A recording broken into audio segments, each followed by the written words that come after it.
white. And we're talking about an endgame. You know, the Magnus touch, the golden touch that he has in these positions. It's going to be a miracle if Jan survives this now. It's just going to be suffering for the next 30, 40 moves for Ian Nepomniachtchi. He might be dancing around, look at his head go, listening to some music, but I think that's just to hide the pain inside. Exactly. Terror of having to defend this against the world's best ever endgame player. Magnus improves his king, defending his pawn, freeing up the white rook now to improve itself. Slides up. That's it.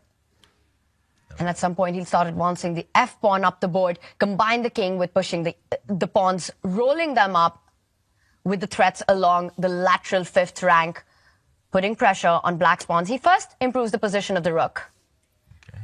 And it's a good idea, right, to play slow. You don't want to rush with pawn moves here. You can play another 100 moves, improve everything, tire your opponent out, bring him down on the clock, and then make one pawn move. Exactly. Just only start setting the traps for the opponent when they're down to 30 seconds left. However, Magnus does push his f-pawn. I think this is part of the plan, part of the winning plan. Actually, sooner or later, the white king might try to snake around using the h-file to walk up the board there. Also, the white rook is going to step one square further forward just to pin black's pawns on the 6th rank to the black king. Oh, this is going to be so difficult to defend for Jan. So many questions to answer. He's down to 2.5 minutes, equal time for both players. But Magnus, this is, I think, the dream first game for him. Often in one-on-one matches, especially these long 6-game matches, you just want to apply pressure, zero risk, show that you're in the ascendancy. And it felt like Jan had done everything right out of the opening. You know, he traded the pieces off, kept his weakness under control, activated his knight. But in those tactics, which we often talk about as Jan's biggest forte, as his biggest strength, that's when the mistake happened. Yeah, tactics and a little bit of maybe psychology there too as well. I'm in an equal position here. I wanted, I played for the draw. I wanted to. They say, how do you play for a draw? It's play for a win. Maybe look to be a little bit more active there. He was very comfortable getting the draw there after knight e5 back to d7, then looked for a little bit, okay, knight c4, then missed the tactic. If he would have probably maybe thought, even just maybe another 30 seconds, maybe he would have chose a different move there and allowed Magnus to get, this very comfortable position now. Up a pawn, I'm going to milk this. I'm just going to play very slowly, wait for that mistake, and then, hit him with Devereski, page, 237, and somewhere in the middle of the book in those 4 rook and game chapters. He's about to hit him with an f5 if you're not careful, with black just pinned on the 6th rank, forcing the black king to fall back, which would mean the white king would move forward if you try to unpin yourself from the threat of f5. Jan feeling very uncomfortable right now. Yeah, look at that evaluation bar. The advantage has been growing move by move. Magnus was hinting at getting his king forward. The black rook and king just preventing the white king's advance. But this tension, this pin on the 6th rank is so hard to deal with, so painful. I think f5 is just guaranteed next. And white is ultimately going to trade off his g-pawn for the white e-pawn. White's 2 connected pass pawns in the center are likely to win this game. Black's h-pawn just irrelevant here, just doesn't help at all. And Jan, he's looking away from the board right now. I think he's fighting the urge to resign. 1 minute left. Yeah, he doesn't want to continue the suffering right now. And like you said, regardless of anything black does, white is getting those central connected pass pawns. He gives a check, the king will fall back. And now black has to move back with the king against the idea of f5, but f5 on the board. Expecting that to happen, or will Magnus just play around a little bit, enjoy his position, shift the rook, shuffle? I think both strategies are viable here. You can shuffle, you can wait, but pawn to f5, played by Magnus Carlsen, is the most direct attempt to win. He wants to get 2 connected pass pawns together. A trick there from Jan, a deflection tactic, but ultimately this capture comes with a check.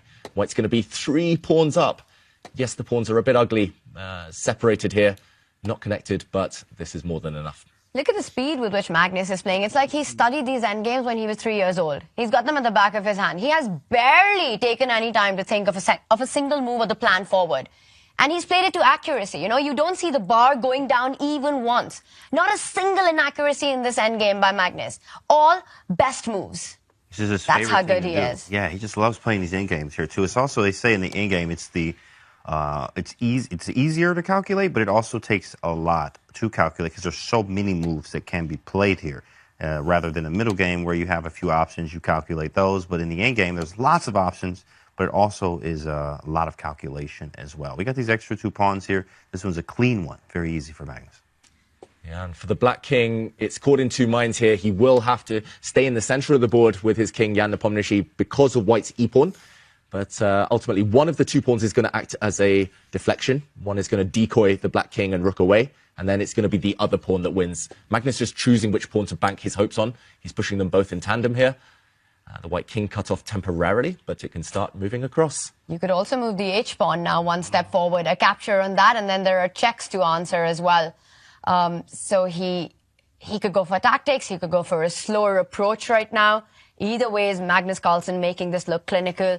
He's making it look easy. Let me tell you, if I had this position with the white pieces, I would have bungled it up into a draw a long time ago. But just the way he plays, and he goes for the idea of 8-7.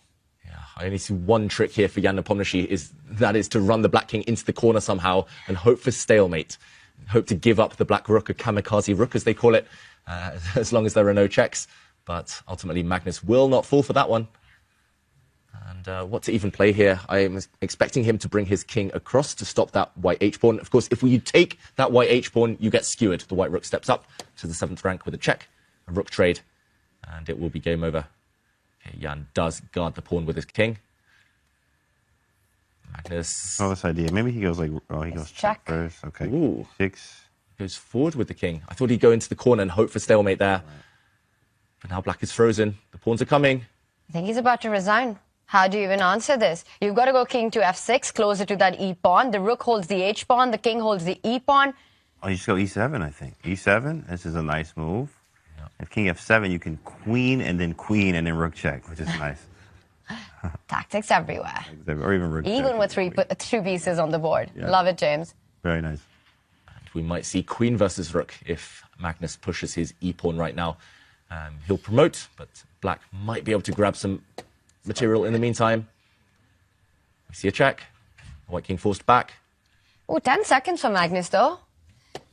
I think we're going to have the king and queen versus king and rook. There it is. It's happening. But the rook is going to be very disconnected from the king. Will Magnus find a way to... He played that move with 2 seconds left, by the way.